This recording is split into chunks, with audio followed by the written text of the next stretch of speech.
Friends, இன்னைக்கு சிந்து பைரவி எபிசோடில் மகா வந்து கன்வின்ஸ் பண்ணுறா. அப்போ அன்னபூர்ணி வந்து இதில் வந்து என்னோட சம்மதத்தோட காயத்ரியோட சம்மதம் தான் ரொம்ப முக்கியம்னு சொல்லிட்டு சொல்லிடுறா. காயத்ரி வந்து அப்போவே சொல்லிடுறா, இல்லை எனக்கு கல்யாணத்தில் விருப்பமே கிடையாது, என்னை விட்டுருங்க, இப்போ இருக்கிற மனநிலைமையில என்னால் இதை பற்றி யோசிக்க முடியாது சொல்லிட்டு அவள் ரூமுக்கு போயிடுறா. அப்போவே சிந்துவும் பைரவியும் சொல்கிறாங்க, உன் விருப்பம் இல்லாமல் இங்கே எதுவுமே நடக்காது காயத்ரி, நீ கவலைப்படாதுன்னு சொல்லிட்டு சொல்கிறாங்க.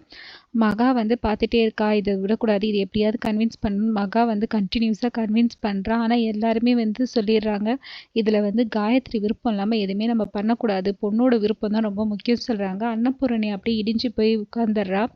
இப்போ மகாவும் இசக்கியும் வந்து பேசுகிறாங்க, எப்படியாவது வந்து இவளை கன்வின்ஸ் பண்ணாதான் இவளை வந்து நம்ம இது பண்ண முடியும். காயத்ரி ஓகே சொல்லிட்டா கண்டிப்பாக அன்னபூர்ணி ஒத்துப்பா, ஆனால் காயத்ரி எப்படி ஓகே சொல்கிறது சொல்லிட்டு ரெண்டு பேரும் பேசும்போது இசக்கி சொல்லுவா, நீ இந்த மாதிரி போய் சொல்லு, அவள் கண்டிப்பாக ஒத்துப்பான்னு சொல்லிட்டு அதே மாதிரி மகா போய் சொல்கிறா. காயத்ரி கிட்ட அன்னபூர்ணி வந்து சம்மதிச்சிட்டாங்க, இசக்கி அவனுக்கு கல்யாணம் பண்ணி கொடுக்கறதுக்கு ஊர் முன்னாடி ஓகே சொல்லிட்டாங்க. இப்போ நீ வேண்டான்னு சொன்னாக்கா அந்த இதுலேயே அவங்க செத்துருவாங்க, அவங்க வாக்கு கொடுத்துட்டாங்க, நீ உங்கள் அம்மா பேச்சு தட்டாத பொண்ணு தானே சொல்லிட்டு சொல்கிறா. அவளும் சரி அம்மாவுக்கு ஓகேனா எனக்கும் ஓகே சொல்லிட்டு சம்மதம் சொல்லிடுவா. இதை கேட்டோடனே மகாவுக்கு சந்தோஷமாயிடும். ஒரு பக்கம் செழியனை அடைச்சி வச்சிருப்பாங்க. செழியன் வந்து நம்மளை மாறன் தான் கடத்திட்டான், இங்கேருந்து எப்படியாவது தப்பிச்சு மண்டபத்துக்கு போயிடணும்னு சொல்லிட்டு அவன் தப்பிக்கிறதுக்கு ட்ரை பண்ணிட்டு இருக்கான்.